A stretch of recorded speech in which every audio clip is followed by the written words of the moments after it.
اعوذ باللہ من الشیطان الرجیم بسم اللہ الرحمن الرحیم۔ السلام علیکم ورحمۃ اللہ۔ آج کی آیت سورۃ البقرہ کی آیت نمبر 195۔ وَأَنفِقُوا فِي سَبِيلِ اللَّهِ وَلَا تُلْقُوا بِأَيْدِيكُمْ إِلَى التَّهْلُكَةِ وَأَحْسِنُوا إِنَّ اللَّهَ يُحِبُّ الْمُحْسِنِينَ۔ ترجمہ: اور اللہ کی راہ میں خرچ کرو اور اپنے ہی ہاتھوں خود کو ہلاکت میں نہ ڈالو، اور نیکی اختیار کرو، بے شک اللہ نیکوکاروں سے محبت کرتا ہے۔ اس آیت میں اللہ سبحانہ و تعالیٰ کا خطاب اللہ تعالیٰ کی راہ میں مال خرچ کرنے کے بارے میں ہے۔ اس سے بعض لوگوں نے ترک نفاق، بعض نے ترک جہاد اور بعض نے گناہ پر گناہ کیے جانا مراد لیا ہے، اور یہ ساری ہی صورتیں ہلاکت کی ہیں۔ جہاد کرنا چھوڑ دو گے یا جہاد میں اپنا مال خرچ کرنے سے گریز کرو گے تو یقیناً دشمن طاقتور ہوگا اور تم کمزور، اور نتیجہ کیا ہوگا؟ نتیجہ تباہی ہوگا۔ اللہ کی راہ میں مال خرچ کرنے سے مراد اللہ کے دین کو قائم کرنے کی جدوجہد میں مالی قربانیاں دینی ہے، اور جہاں فرمایا جا رہا ہے کہ اگر تم اللہ کے دین کو سر بلند کرنے کے لیے اپنا مال خرچ نہیں کرو گے اور اس کے مقابلے میں اپنے ذاتی مفاد کو عزیز رکھو گے تو یہ تمہارے لیے دنیا میں بھی ہلاکت کا باعث ہوگا اور آخرت کے لیے بھی۔ دنیا میں تم کفار سے مغلوب اور ذلیل ہو کے رہو گے، اور آخرت میں تم سے سخت باز پرس ہوگی۔ حضرت حذیفہ رضی اللہ تعالیٰ عنہ فرماتے ہیں کہ یہ آیت اللہ تعالیٰ کی راہ میں مال خرچ کرنے کے بارے میں نازل ہوئی ہے۔ امام بخاری رحمۃ اللہ علیہ نے بھی اس آیت کی تفسیر میں یہی بیان فرمایا ہے۔ اس کی شان نزول کچھ یوں بیان کی جاتی ہے کہ حضرت ابو عمران فرماتے ہیں کہ مہاجرین میں سے ایک نے قسطنطینیہ کی جنگ میں کفار کے لشکر پر بہادری سے حملہ کیا اور ان کی صفوں کو چیرتا ہوا ان میں گھس گیا، تو بعض لوگ کہنے لگے کہ یہ دیکھو، یہ اپنے ہاتھوں اپنی جان کو ہلاکت میں ڈال رہا ہے۔ حضرت ابو ایوب نے یہ سن کر فرمایا کہ اس آیت کا صحیح مطلب ہم جانتے ہیں، سنو، یہ آیت ہمارے ہی بارے میں نازل ہوئی ہے۔ ہم نے رسول صلی اللہ علیہ وآلہ وسلم کی صحبت اٹھائی، آپ کے ساتھ جنگ و جہاد میں شریک رہے، آپ کی مدد پہ تلے رہے، یہاں تک کہ اسلام غالب ہوا اور مسلمان غالب آ گئے۔ تو ہم انصاریوں نے ایک دفعہ جمع ہو کر آپس میں مشورہ کیا کہ اللہ تعالیٰ نے اپنے نبی صلی اللہ علیہ وآلہ وسلم کی صحبت کے ساتھ ہمیں مشرف فرمایا، ہم آپ کی خدمت میں لگے رہے، آپ کے ساتھ جہاد کرتے رہے، الحمدللہ اسلام پھیل گیا، مسلمانوں کا غلبہ ہو گیا، لڑائی ختم ہو گئی۔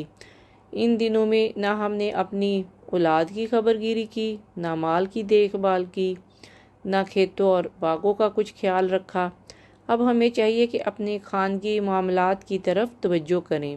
تو اس پر یہ آیت نازل ہوئی کہ بس جہاد کو چھوڑ کر بال بچوں اور تجارت پہ مشغول ہو جانا یہ ہے کہ اپنے آپ کو ہلاکت میں ڈالنا ہے۔ یعنی اللہ کی راہ میں اپنا حلال مال خرچ کرنا بعض صورتوں میں فرض، بعض میں واجب اور بعض میں مستحب ہے۔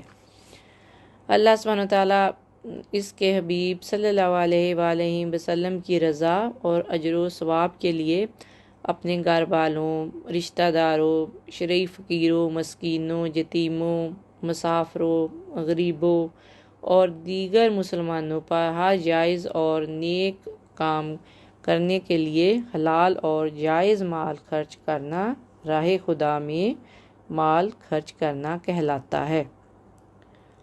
سورۃ المنافقون آیت نمبر 10 میں ہے، اور تم اس مال میں سے جو ہم نے تمہیں عطا کیا ہے اللہ کی راہ میں خرچ کرو قبل اس کے کہ تم میں سے کسی کو موت آ جائے، پھر وہ کہنے لگے اے میرے رب، تو نے مجھے تھوڑی مدت تک مہلت اور کیوں نہ دے دی کہ میں صدقہ اور خیرات کر لیتا اور نیکوکاروں میں سے ہو جاتا۔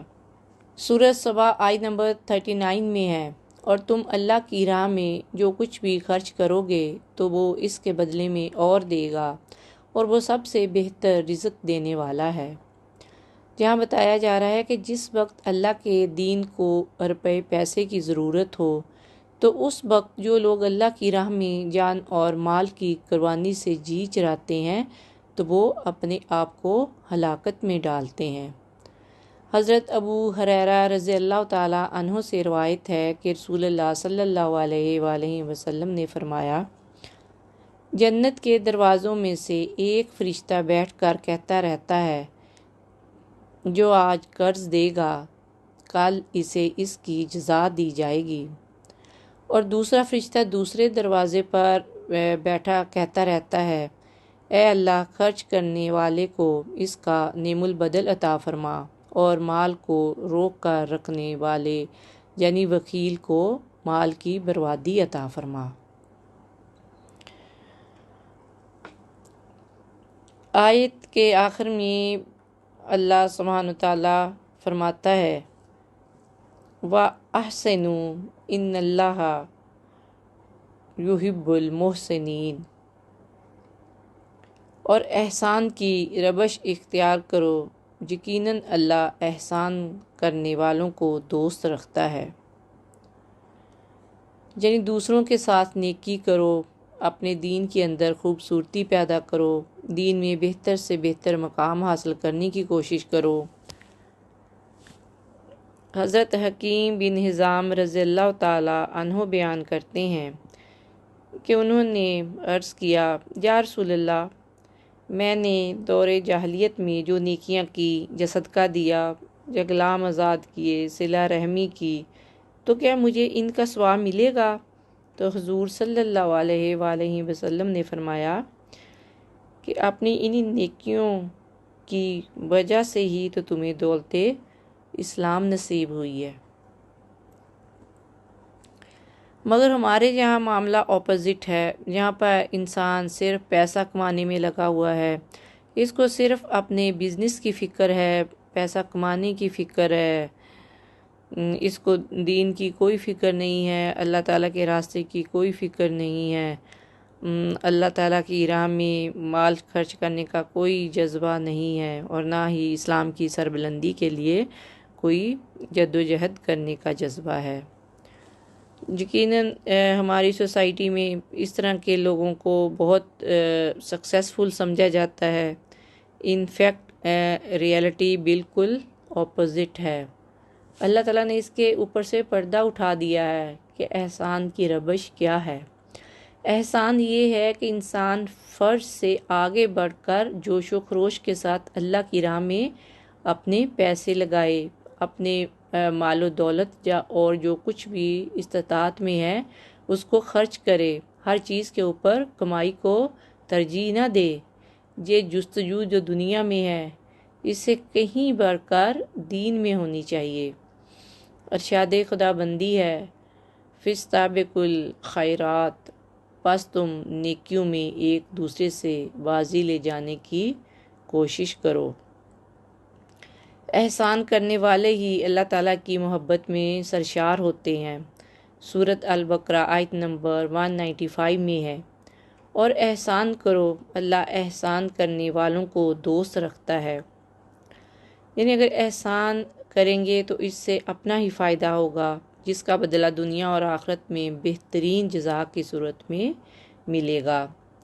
سورۃ بنی اسرائیل آیت نمبر 7 میں ہے، اگر تم احسان کرو گے تو خود اپنے ہی فائدے کے لیے کرو گے، اور اگر تم برائی کرو گے تو اپنی ہی جان کے لیے۔ احسان جس کی وجہ سے بندہ اللہ تعالیٰ کا محبوب اور پیارا بن جاتا ہے۔ احسان کے کچھ اور مفہوم بھی بیان کیے جاتے ہیں، اس میں سے ایک معنی کامل توجہ سے اللہ تعالیٰ کی عبادت کرنا ہے، یعنی اپنی نیتوں کو اپنے مفادات سے پاک اور بلند کر لینا اور اپنے آپ کو صرف اللہ کے لیے خالص کر لینا۔ یہ عقیدہ صرف نبی اکرم صلی اللہ علیہ وآلہ وسلم کی سنت کی پیروی کرتے ہوئے نیک اعمال بجا لانے میں ہوتا ہے۔ امام بخاری اور مسلم کی روایت ہے کہ ایک روز جبرائیل علیہ السلام بارگاہ رسالت میں انسانی شکل میں حاضر ہوئے اور رسول خدا سے 3 باتیں دریافت کی۔ نمبر 1، یا رسول اللہ اخبرنی عن الایمان، مجھے بتائیے ایمان کیا ہے۔ نمبر 2، اخبرنی عن الاسلام، مجھے بتائیے اسلام کیا ہے۔ نمبر 3، اخبرنی عن الاحسان، مجھے بتائیے احسان کیا ہے۔ تو رسول اللہ صلی اللہ علیہ وآلہ وسلم نے فرمایا، احسان یہ ہے کہ تو اللہ تعالیٰ کی عبادت ایسے کرے کہ گویا تو اسے دیکھ رہا ہے، اور اگر تو اسے نہیں دیکھ رہا تو وہ تجھے دیکھ رہا ہے۔ یعنی دین کے سارے کام، عبادات، انفاق اور جہاد و قتال ایسی کیفیت میں ہو کہ گویا تم اللہ کو دیکھ رہے ہو، اور اگر یہ کیفیت حاصل نہ کر سکو تو کم از کم یہ یقین ہی پیدا کرو کہ اللہ تمہیں دیکھ رہا ہے۔ عبادت کی اس اعلیٰ درجے کی حالت اور ایمان کی اس اعلیٰ کیفیت کو احسان کہتے ہیں۔ احسان جس کی وجہ سے بندہ اللہ تعالیٰ کا محبوب اور پیارا بن جاتا ہے، اللہ تعالیٰ نیکوکار کو پسند فرماتا ہے اور بدلے میں جنت عطا فرماتا ہے۔ اور جو نیکوکار لوگ ہیں یعنی انبیاء ہیں، صادقین ہیں، شہداء ہیں، صالحین اور مومنین ہیں، ان سب کو اللہ تعالیٰ پسند کرتا ہے، کیونکہ یہ لوگ اپنے نیک اعمال کی وجہ سے اللہ تعالیٰ کے ساتھی ہیں۔ اللہ سبحانہ وتعالیٰ ہمیں محسن کے احسان کا شکر ادا کرنے، صاحب فضل کا اعتراف کرنے اور احسان کا بدلہ احسان کے ذریعے دینے کی توفیق عطا فرمائے۔ آمین۔ جزاک اللہ خیر۔ السلام علیکم ورحمۃ اللہ وبرکاتہ۔